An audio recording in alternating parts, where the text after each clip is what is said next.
Hello everyone, I hope you all are doing well. Because of the intense heat wave in the Punjab, I was unable to upload the video for a couple of days. So आज मैंने सोचा कि आज कुछ भी हो जाए, आज तो वीडियो अपलोड करनी ही पड़ेगी. So today we are going to deal with one of the most important age, और इस एज की ब्रीफ इंट्रोडक्शन हम पढ़ेंगे.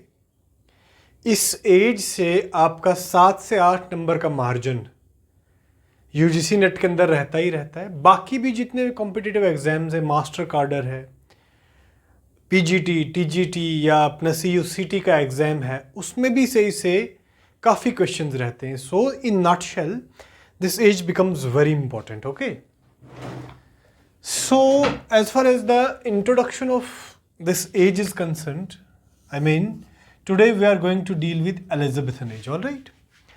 As the title suggests, it was the age of Queen Elizabeth I. Queen Elizabeth I. All right? ये question बना हुआ है. Question ऐसे बना हुआ है कि क्वीन एलिजाबेथ फर्स्ट जो थी, to which dynasty she belongs. All right, तो डायनेस्टी की बात अभी हम करेंगे.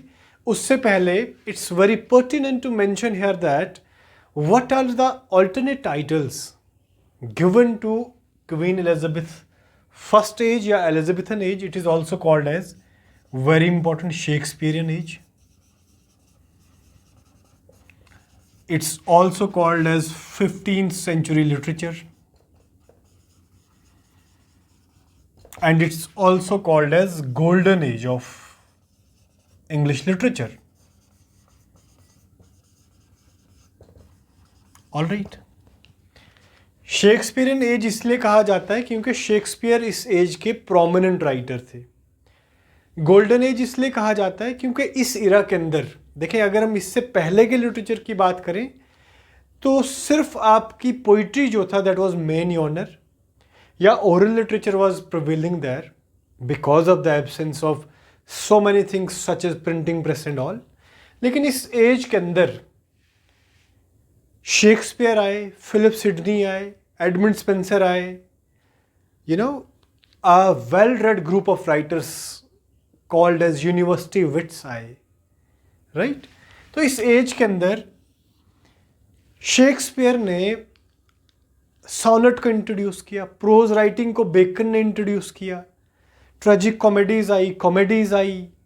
All right, I mean the every genre of literature was prevailing in this particular as.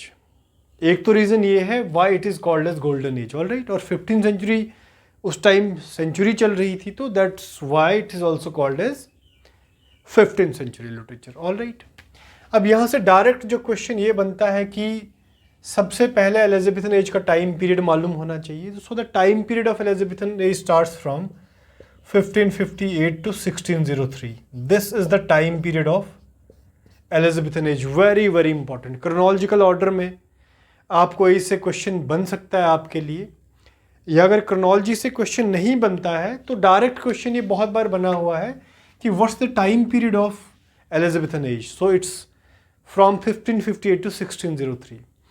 इसी एज के अंदर दो छोटे छोटे इराज आते हैं. First is Jacobean age and second is Caroline age. Jacobean age का टाइम पीरियड आपको मालूम होना चाहिए. Jacobean age starts from 1603 to 1625 and Caroline age starts from 1625 to 1649.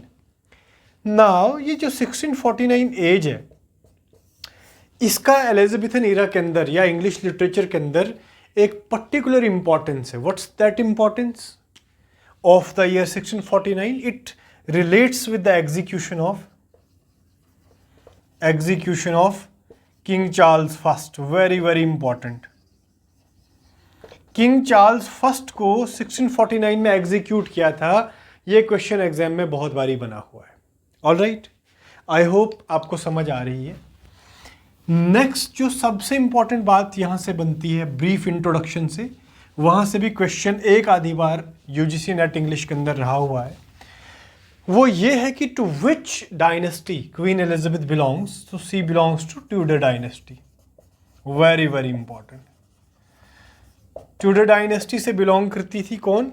हमारी Queen Elizabeth first. Queen Elizabeth I belongs to Tudor dynasty, all right? And she was the last monarch of Tudor dynasty. अब आपको ये भी question आपसे पूछा जा सकता है कि was the first monarch of Tudor dynasty. तो फर्स्ट मोनार्क कौन था? Henry seventh. वेरी इंपॉर्टेंट, ये आपको क्रोनोलॉजिकल ऑर्डर मालूम होना चाहिए. हेनरी सेवन्थ के बाद हेनरी एट्थ, उसके बाद आपका Edward sixth, then queen Mary, और क्वीन मैरी को ऑल्टरनेटिवली ब्लडी मैरी भी कहा जाता है. ये भी क्वेश्चन एग्जाम में बना हुआ है.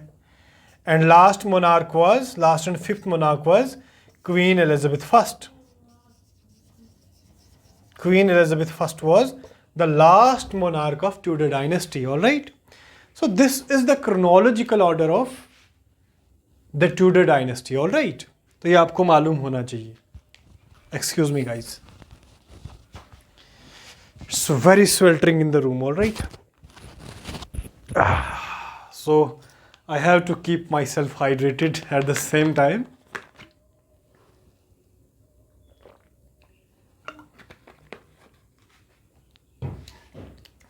So this is the sequential order of Tudor dynasty, all right? Henry VII, Henry VIII, Edward VI, Queen Mary. She's also called as Bloody Mary, and she was a sister of Queen Elizabeth I. And last was Queen Elizabeth I. This is the chronological order of the rulers of Tudor dynasty during Elizabethan age.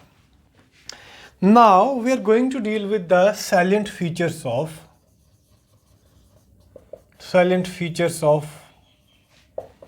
Elizabethan age. Very important. Question direct यहां से बन सकता है. सैलेंट features की जब हम बात करते हैं तो फर्स्ट एंड फॉरमोस्ट जो हमारे पास क्वीन एलिजाबेथ फर्स्ट या 15th सेंचुरी या शेक्सपियरियन एज का फीचर बनता है, that is this was the age of religious tolerance. Very, very important. This was the age of religious tolerance, economic stability,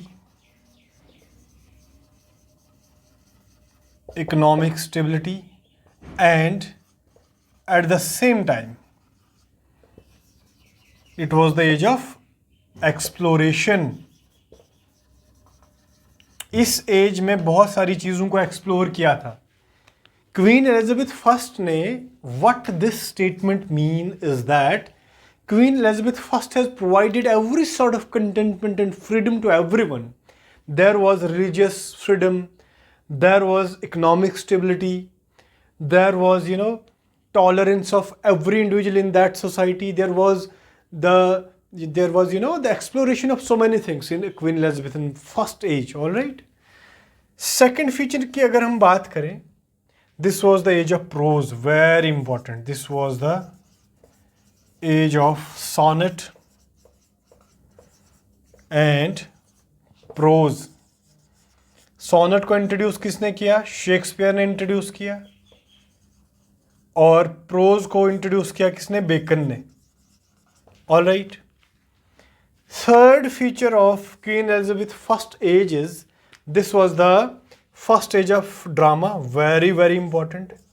This was the first age of drama and second age of poetry. Very, very important. देखें इस as के अंदर drama को introduce किया था. That's why Shakespeare is celebrated as the most famous dramatist of Queen Elizabeth first और Elizabethan age. At the same time this was the age of poetry. Poetry को किसने बर्थ दिया वहाँ पे? देखें फिलिप सिडनी आपके वहाँ पे आए, एडमंड स्पेंसर आपके वहाँ पे आए, ठीक है जी, यूनिवर्सिटी विट्स वहाँ पे आए आपके. तो इन सारे लोगों ने क्या किया? ड्रामा और पोइट्री को बर्थ दिया वहाँ पे. All right. इससे पहले जो था पोइट्री वॉज द मेन यॉनर, लेकिन ड्रामा वगैरह कोई भी वहाँ पे यॉनर को इंट्रोड्यूस नहीं किया था. शेक्सपियरियन एज में या एलिजाबेथन एज में every sort of genre was touched by every writer. At least prominent writers जैसे शेक्सपियर ने हर एक चीज़ को लिखा है, सोनेट भी लिखे, पोइट्री भी लिखी, ट्रेजेडी भी लिखी, कॉमेडी भी लिखी, ट्रेजेडिक कॉमेडी भी लिखी, ऑल राइट पोइट्री भी लिखी, और सारी चीज़ें जो थी सारे ऑनर्स को उन्होंने टच करा है. So every sort of tolerance, every sort of religious contentment and freedom was provided by queen Elizabeth first. Fifth feature क्या है? This was the age of patriotism. This was also the age of patriotism. All right, मतलब क्या था, वहाँ पे एक nation building की भावना को भी राइटर्स की राइटिंग में देखा गया, और इंडिविजुअल्स के अंदर भी इस चीज़ का जज्बा था, वो एलिजाबेथन एज के अंदर विटनेस किया गया. ऑल राइट, आगे देखते हैं आगे क्या हुआ इसमें. This age was having very very important, this age was having a long lasting impact of the Renaissance. Very important. देखें, एलिजाबेथन एज के इमीडिएट पहले आपका रेनेसां था, और रेनेसां के अंदर रिवाइवल और रिबर्थ ऑफ क्लासिकल एंटिक्विटी और कल्चर का हुआ था. तो रेनेसां एज का अगर किसी एज पे सबसे सीरियस और ग्रेव इम्पैक्ट हुआ है तो एलिजाबेथन एज में हुआ है. तो यहाँ से भी रेनेसां के जो भी एलिमेंट्स थे उन्होंने भी एलिजाबेथन एज को एक फ्लावरिंग एज या गोल्डन एज बनाने में मदद करी है. ऑल राइट, अब थोड़ा सा डाइग्रेस करेंगे. एक क्वेश्चन मुझे याद आ रहा है कि यूजीसी नेट इंग्लिश के अंदर एक बार क्वेश्चन ये पूछा है कि which age was called as the revival of Elizabethan age और शेक्सपियरियन एज और 15th सेंचुरी लिटरेचर. कहने का मतलब क्या है कि कौन सी एज को इंग्लिश लिटरेचर के अंदर रिवाइवल और रिबर्थ ऑफ एलिजाबेथन एज कहा गया है? It is romantic as. Very very important, ध्यान देंगे आप. रोमांटिक एज को revival and rebirth of Elizabethan as कहा गया है. Very important. जिस तरीके से एलिजाबेथन एज पे रेनेसां का इम्पैक्ट था, इसी तरीके से रोमांटिक एज पे फ्रेंच रेवोल्यूशन का इम्पैक्ट हुआ है. ये भी आपको ध्यान में रखना है. और फ्रेंच रेवोल्यूशन की डेट में पहले भी बता चुका हूँ, इट्स 1789, और लास्ट 2 डिजिट्स को अगर रिवर्स कर दें 1798 becomes the publication date of lyrical ballads. Very very important.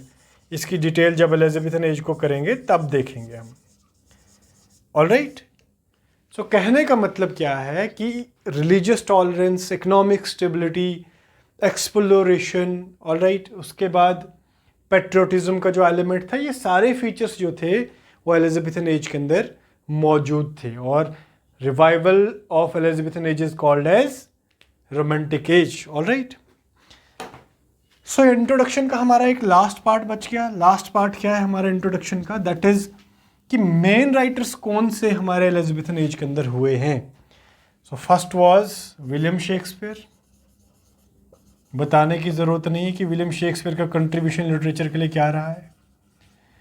उसके बाद सेकंड हमारे जो राइटर प्रोमिनेंट यहाँ पे रहे हैं, he is Philip Sydney.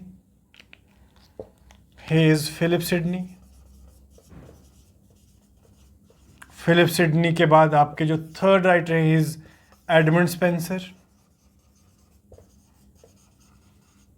Spencer के बाद आपका जो ग्रुप ऑफ राइटर्स था, he that was university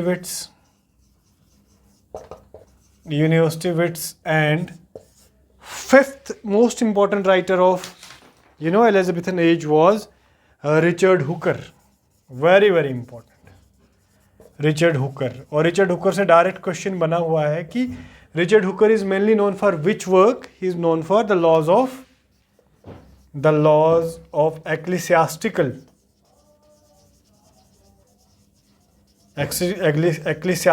polity. He is mainly known for the laws, very important, the laws of ecclesiastical polity. Shakespeare आपको मालूम है, फिलिप सिडनी भी मालूम है, स्पेंसर भी मालूम है आपको.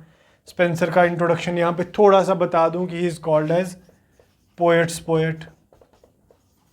शेक्सपियर नहीं, एडमंड स्पेंसर को पोएट्स पोएट कहा गया है। और ये क्वेश्चन एग्जाम में बना है कि पोएट्स पोएट किसने कहा था? It was a statement made by Charles lamb. All right, so this was a brief introduction of Elizabethan as. I hope you got it. Elizabethan age के ब्रीफ इंट्रोडक्शन से question रहने की पूरी संभावना होती है, राइट? सो प्लीज़ ये facts को पॉलिश करें। ऑल राइट, और चैनल को सब्सक्राइब करना और वीडियो को लाइक करना ना भूलें। ऑल राइट, जब तक अगली वीडियो लेके आता हूँ तब तक अपना ध्यान रखिए। रिवीजन पे फोकस करिए। Revision is the basic key to hit this target of NTE NET in English. All right, मैं बार बार आपसे कहता हूँ कि रिवीजन करिए। Fix a day in a week to revise the all facts. Mock test लगाइए और be consistent, be tolerant, be very hard as far as the spirit to win is concerned. All right, take care, bye bye, and don't forget to subscribe and like the channel.